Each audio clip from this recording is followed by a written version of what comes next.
All right, so your first step after inserting your photo into your Google Drawing is to go and start outlining the planes and features of your face.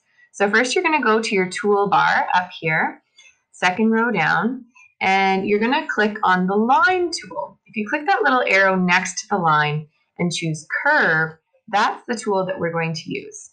So you're going to start by clicking around your image, and every time you click, you're dropping what's known as an anchor point.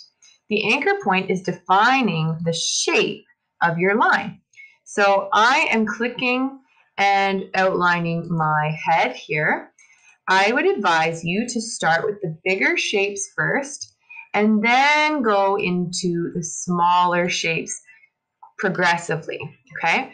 Once you've finished outlining a shape, it will become a closed shape, and you'll know it's a closed shape because it will turn blue.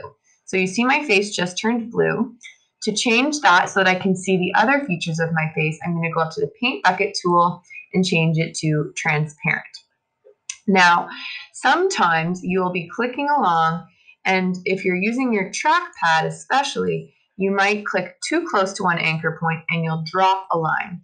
When you drop a line, it just shows up as highlighted and it won't fill in the shape blue.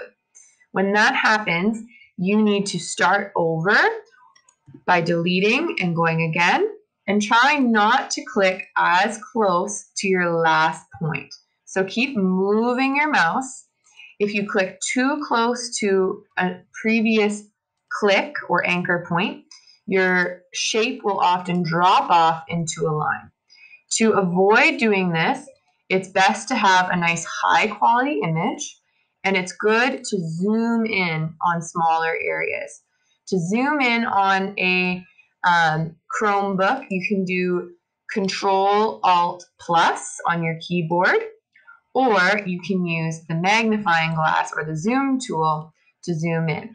So if I'm zooming in on that small pupil and trying to outline that, let's just pretend I've already outlined my eye, I've already outlined my iris, and now I'm outlining my pupil. It's a lot easier if you're much more zoomed in. Now I'm going to demonstrate why it's important to work from big shapes to small shapes. So if I started with the pupil instead of starting with the eye, and I start clicking around the eye second,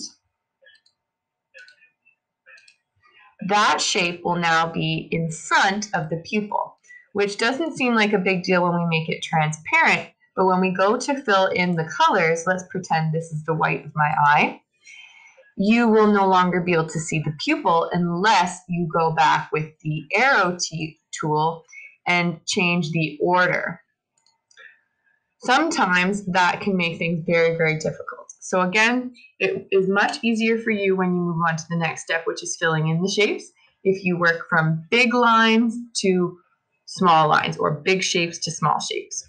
So that is how you can outline your Google avatars, faces and shapes and planes.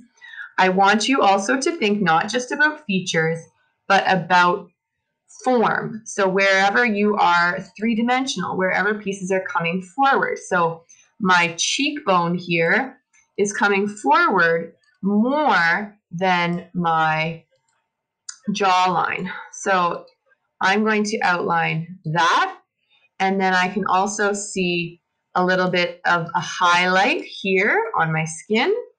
So I'm going to outline that. It's okay if shapes overlap. We're going to cover that later. Okay? So not just thinking about features that are the most obvious, but also thinking about planes and contours of your face. Sometimes it's helpful to do little pinches and notice things like the side of your nose will have a different plane than the entire nose.